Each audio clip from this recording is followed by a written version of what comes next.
The Liberal Black Caucus led a post-budget roundtable discussion with media from Black communities in Toronto. It was attended by the Honourable Marcy Ian, Minister for Women and Gender Equality and Youth, alongside MP Arielle Kayabaga, Chair of Liberal Black Caucus and Member of Parliament for London West, and MP Michael Cotto, Member of Parliament for Don Valley East. Members of the media and community stakeholders joined in person and virtually. Themed Fairness for Every Generation, the roundtable delved into the implications of Budget 2024 and its alignment with the needs and aspirations of Black Canadians. A real pleasure to be here at the roundtable. We've done this for a few years now, and it's always insightful, and it's a great opportunity to answer questions, but also to get some insight. I believe that it's important for our community to continue to engage in budgets.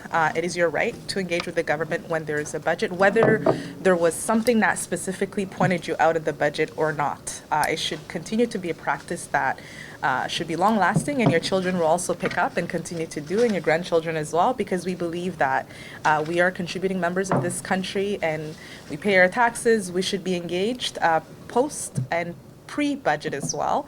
This comprehensive housing budget will really go to impact our communities in a very big way, and I want to continue those conversations. We want to continue those conversations with you and make sure that your voices are represented.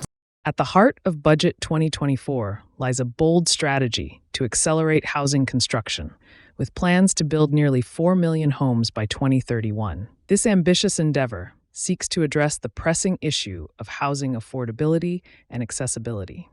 Minister Ian emphasized the government's commitment to providing housing solutions for all Canadians, including those from Black communities. We've done the right thing in putting housing front and center, but it's different when you're Black or you're racialized and you're out there and trying to do these things. So really want to have that conversation. That is real conversation as to how this impacts us, you as a community.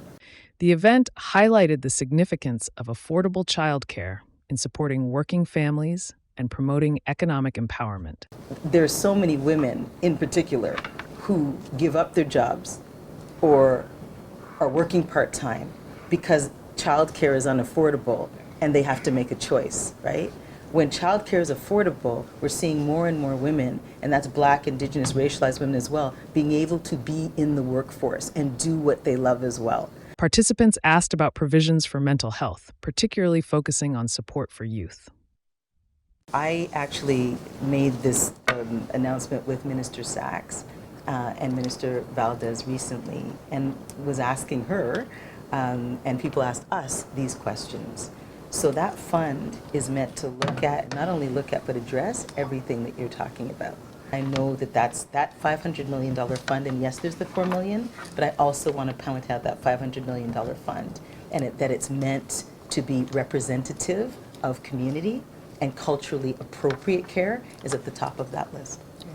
Some pressing questions had to do with the effects of capital gains tax, income tax, and carbon tax on low-income families. So let's say I own a home. Your residence home is not going to be taxed. It's exempt from the capital gains tax. But now I own a property that I'm renting out.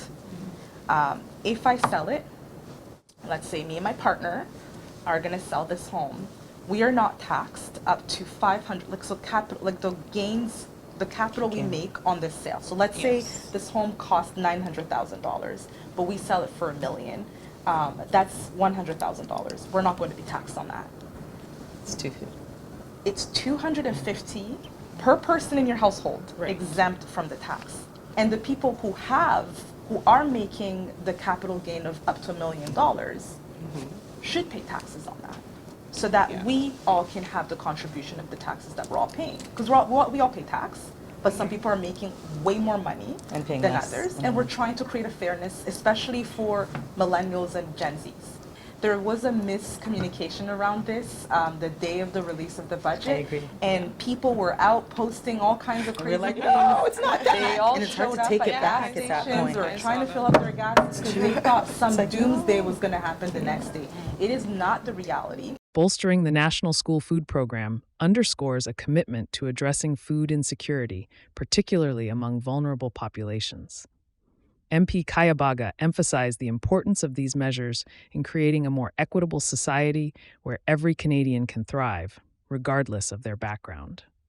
Chrystia Freeland also released a measure around giving more money to deeply vulnerable Canadians, which help them with their groceries.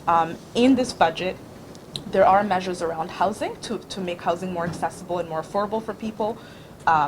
Groceries to be more affordable. There's a food program for kids in schools, that is which huge. The national food you know, program. the inflation has hit us. Obviously, we're still going through the post-pandemic hiccups, I would say, plus inflation. But there are many measures in this budget, including the last budget in 2023, that are there to support Canadians. Thank you to our folks who've joined us virtually, and thank you for everyone who came today. I think it is important for us to continue to have these conversations, and this budget is part of a, like I said earlier, a larger storyline on how we make sure that we build a government that responds to where people are today and the challenges that people are having. And it comes down to affordability. The simple fact is that people are struggling, and that's why you've seen these programs. Like, just remember this, that the big Canadian programs that exist, like pension, healthcare, these were all built in the 1960s. We've never seen a national programs at this level before in the last 20, 30 years, like a childcare national program. Governments before have tried to do this, they failed. You know, we've been able to do it. A new dental care program, a pharmacare program, you know, a national nutrition program to feed children right across the country. These are huge national programs that the governments have not seen in 30, 40 years in this country. So we're trying to do our best to put in place measures to make life more affordable for people and to ensure that people at the end of the day have an opportunity to find success. And that's what we're trying to do as a government.